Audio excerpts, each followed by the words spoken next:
华为终端全面进入鸿蒙时代。我们还将带来不同凡响、创新引领的电脑的新品，鸿蒙电脑。华为鸿蒙 PC 性能赶超苹果 M4，不是你做什么大头梦呢？咱先不说能不能和 M4比划，华为要是能解决 Windows 笔记本续航的问题，我真的就谢天谢地了。它这个页面好火，好笑啊！中国科技大厂华为宣布即将推出首款鸿蒙电脑，引发中国大陆网络狂欢的同时，也引来种种吐槽。在此之际，美国进一步收紧对华为的限制。你好，这里是希望世界要闻透视，我是杨正。华为日前宣布，搭载鸿蒙 5.0 操作系统的首款鸿蒙电脑将于5月19号下午正式发布。鸿蒙电脑操作系统于5月8号在深圳举办的鸿蒙电脑技术与生态沟通会上首次亮相。这次会议上，华为终端 BG 平板与 PC 产品线总裁朱董东宣布了上述发布时间。朱董东在现场演示了鸿蒙电脑操作系统的具体交互情况。他介绍，配合第三方应用，鸿蒙电脑能通过小艺进行制作 PPT、会议纪要、摘要总结、本地设备摘取用户所需信息等一系列操作。另外，依托分布式软总线技术，鸿蒙电脑还支持与华为手机、电脑、平板3设备键鼠共享。在鸿蒙电脑应用适配方面，朱董东表示，目前鸿蒙电脑应用已覆盖多个垂域，满足基础办公及核心场景，头部150个应用已经启动开发，预计到年底将支持超过2000个应用。朱董东宣布，华为终端全面进入鸿蒙时代。北京当局将突破美国技术封锁的厚望寄托于华为公司，将华为宣传为民族骄傲。因此，华为每推出一款产品，都会激起所谓爱国群众的网络狂欢，但每次也都会有部分科技博主发出各种吐槽。在官方没有正式发布之前，网上的所有舆论都是扯淡，什么碾压 M2 和 M4 齐平，好的产品会自己说话，毕竟舆论不能当数据。这位博主表示，他用过华为的 MateBook 14S 32+1TB 的顶配。我买了1个月左右，我就把它给卖掉了，续航实在是太差劲了。上午8点用到10点不到，它就没有电了。就这我还没有重度剪视频，咱就是说你做的再轻再薄，离不开充电器，那有什么用呢？自从我换了 MacBook Pro， 从早上8点一直剪到下午5点，还能有这么多的电。关键我这还是14寸的 MacBook。前2天是推出了鸿蒙电脑 MateBook Pro 啊，但是现阶段普通人和大学生绝对不能买的。那我也不怕被人冲啊，因为我说的是实话。但是鸿蒙电脑现阶段真的不是一个你能够闭眼入的产品，最主要原因还是鸿蒙电脑它的应用生态目前还是一个发育中的状态。你买到手之后，它基本上就是一个大号的华为平板。你如果拿它用来 WPS 办公，看看 PPT 写文档，刷个网页，看个剧什么的，那都是可以的。但是你像理工科需要用到的那些 MATLAB 啊，或者芯片仿真软件、编程软件之类的，这些鸿蒙系统现在是统统都用不了的状态。像传媒专业的那些 PSP 啊，也是用不了。就连国民软件微信，它在鸿蒙手机上也是属于一个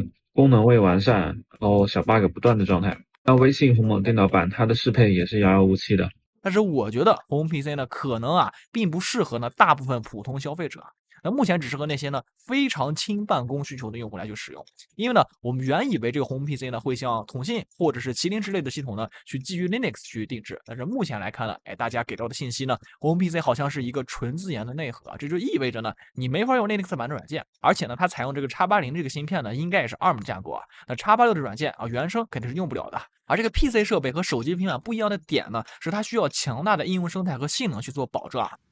这位博主表示，大家都知道 ARM 芯片比 X86 芯片能耗比更高，更适合移动设备来使用。但是即便强如高通去年发布的 PC 的 ARM 芯片 X Elite， 性能已经是很强的了，还背靠了 Windows 这棵大树，但是原生能运行 ARM 的 PC 软件实在是太少了。Windows 也有自己的转移机制，能让 X86 软件跑在 ARM 设备上。用虽然能用，但是对64位软件来说效率还可以，但是32位软件就非常卡了。性能是一个很大的问题。我个人是觉得呢，华为这个 X90芯片呢，不会比高通 X Elite 呢强很多。华为自己的转移机制呢，也不一定能比 Windows 转移机制要强多少啊。所以呢，你让原生鸿蒙 PC 呢去运行呢，没有针对原生鸿蒙 PC 去开发的这种软件来说呢，可能只是能用而已。但是呢，体验绝对不会太好。而且呢 ，PC 设备呢绝对是需要高性能的一个平台啊，不然我用手机、平板呢就能直接把活干了。那 PC 的优势呢，从来不是因为这个键盘和鼠标啊，否则现在主流的办公设备应该是机上键盘鼠标的平板电脑，而不是笔记本电脑啊。那 PC 的优势是它的生态，是性能。一个操作系统能否成功，生态系统最为重要。尤其作为生产力工具的电脑，需要很多应用来支持。华为也呼吁广大生态伙伴、开发者加入鸿蒙生态开发，一起打造鸿蒙电脑生态。小米季节使用鸿蒙系统，支持澎湃 OS； 腾讯季节使用鸿蒙系统，支持探讨 OS；OPPO 季节使用鸿蒙系统，支持潘塔。那华为的鸿蒙系统早就已经开源了，可以免费使用。为什么其他的国产厂商都不愿意使用呢？当年谷歌出安卓系统的时候，国产手机厂商可是趋之若鹜，还免费为谷歌提供底层优化代码。这位博主表示，有人说华为是手机厂商，而 vivo、小米是竞争对手，用鸿蒙的话，相当于把命运寄托在别人手中。但谷歌也已经自产手机了，而且已经卖到了4100万台，目前销量还在持续增长中。为什么谷歌出手机，国产手机厂商使用安卓系统一点都不反感，而用华为的鸿蒙系统就充满了敌意和排斥？我知道重新适配开发建设生态难度和成本都很高，但是大家如果说拧成一条绳，打破国外封锁，建立属于咱们自己的生态圈，付出一点代价，难道它不值得吗？最近网上很多人说要给鸿蒙多适配 App， 在说很多大厂的 APP 没有给鸿蒙适配，你不可以这样说呀。鸿蒙你这个市场份额如果是很大的话，那人家自然而然的就会过来，不能为你一家服务，只有你一家是在用这个系统，你不能让大家用爱发电。当你什么时候在市场上站稳了脚跟，占据了绝大部分的市场，你不用你说，那些大厂的 App 自然而然的就会扑过来去给你适配。如果你说什么要国家要出手了，要给自己推动自己的鸿蒙系统 OK， 那你不能让别人白干，那你该给的要给对不对？你要遵循市场的规律，因为市场是最聪明的。你最好呢，华为你分拨一点资源给各大厂商，请他们去帮你去适配，这才是你应该做的，而不是要带节奏说大家都要来给我适配，凭什么？像这个纯 PC 应用的开发者呢，去拥抱华为的鸿蒙 PC 的生态，我觉得还是比较困难的。因为我们看2024年的全年手机和电脑的一个出货量的份额，手机华为排第二有16%的市场份额。当然呢，对于这个应用商的一个吸引力就比较大了。那 PC 这边呢，华为虽然也排第二，但是呢，华为的手机呢，可是全部都可以升级到纯血鸿蒙系统的但是 PC 这边呢，官方回复了，说其他设备是不支持升级到这个纯血鸿蒙 PC 的。你只靠这一款新设备 PC 的用户量，就想要吸引到这些 PC 软件商呢，专门针对鸿蒙开发者去开发电脑程序，我觉得困难度还是比较大的。特别是一些国外的专业领域的软件呢，微软和高通没有办成的事儿，华为办起来应该也是比较困难的。鸿蒙系统与 iOS 一样，采用封闭系统。意味着所有应用要想从安卓或 iOS 移植到鸿蒙，就必须按照鸿蒙系统独有的 ArcTS 语言重新编程。个人开发者王先生告诉贝壳财经，鸿蒙编程语言的许多语法规则与 Java 不同，且缺少一些现成的工具组件，需要开发者手动写。网上关于鸿蒙系统的现成资料和解决方案较少，也进一步增加学习的时间和成本。种种问题让华为鸿蒙系统始终难以真正与苹果和微软三分天下。Counterpoint 数据显示，去年第4季，鸿蒙系统的份额仅为 4%， 远低于安卓的 74% 和 iOS 的 22%。华为常务董事、终端 BG 董事长余承东曾在致华为终端全体员工2025新年信中表示，2025年鸿蒙生态要压强投入，10万个应用是生态成熟标志，这是未来半年到1年时间的关键目标。关键时刻，华为又得到了中共政府的助力。工信部敦促 APP 赶紧适配鸿蒙系统，赶紧上这鸿蒙应用中心。由于华为与中共政府关系匪浅，并协助中共政府从事间谍活动，美国在2012年开启对华为的连番制裁行动，此后禁令不断加码，芯片、操作系统、软件接连受限。华为创始人任正非曾在2012年的内部谈话中忧心提到，如果他们突然断了我们的粮食，安卓系统不给我用了， Windows iPhone 8系统也不给我用了，我们是不是就傻了？2025年，华为正式为鸿蒙系统立项，但多年来毫无进展。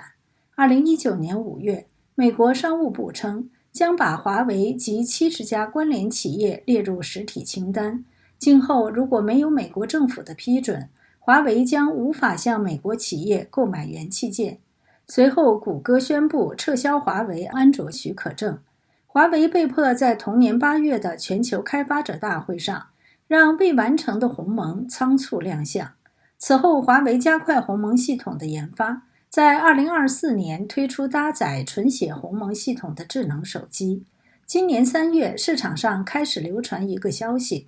微软对华为的 Windows 系统授权即将到期。3月14号，华为内部的知情人士向路媒澎湃新闻证实，美国商务部给的许可证到期了，没有延期。在这样的背景下，华为又被迫推出鸿蒙电脑。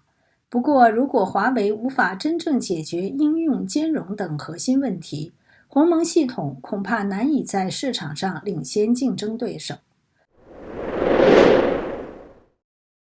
美国商务部5月13号发布了3项指导意见，加强海外人工智能芯片出口管制的行动，包括发布指导意见，规定在世界任何地方使用华为的升腾芯片均违反美国的出口管制规定；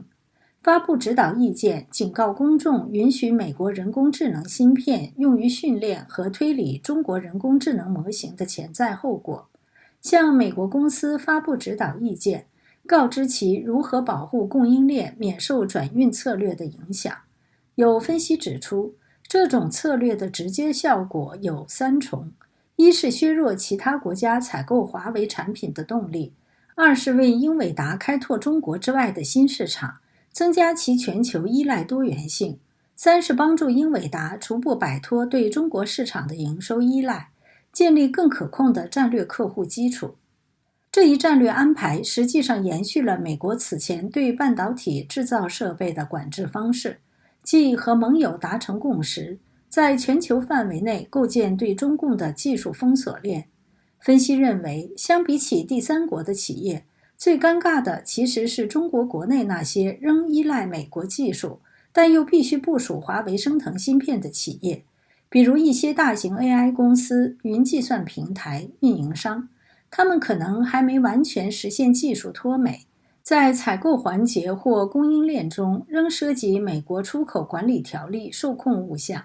在这种情况下，如果继续使用华为升腾芯片，就可能被美国认定为违反外国直接产品规则，从而面临进入实体清单的风险。一旦上了清单，即使将来完全摆脱美国技术，也会在商业运营、融资、全球合作等方面遇到诸多障碍。美国商务部同时宣布，将撤销前总统拜登提出的 AI 扩散规定。该规定对寻求取得 AI 芯片的国家实施3级出口管制，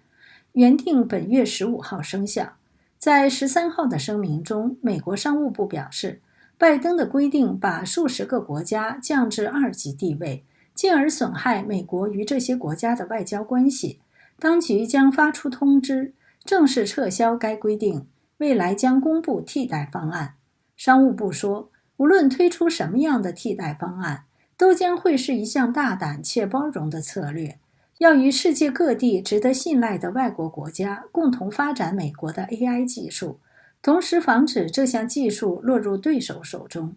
这里是希望世界要闻透视，感谢您的陪伴与思考，请订阅、分享并打开小铃铛，一起在动荡中坚守真相，在黑暗中点燃希望。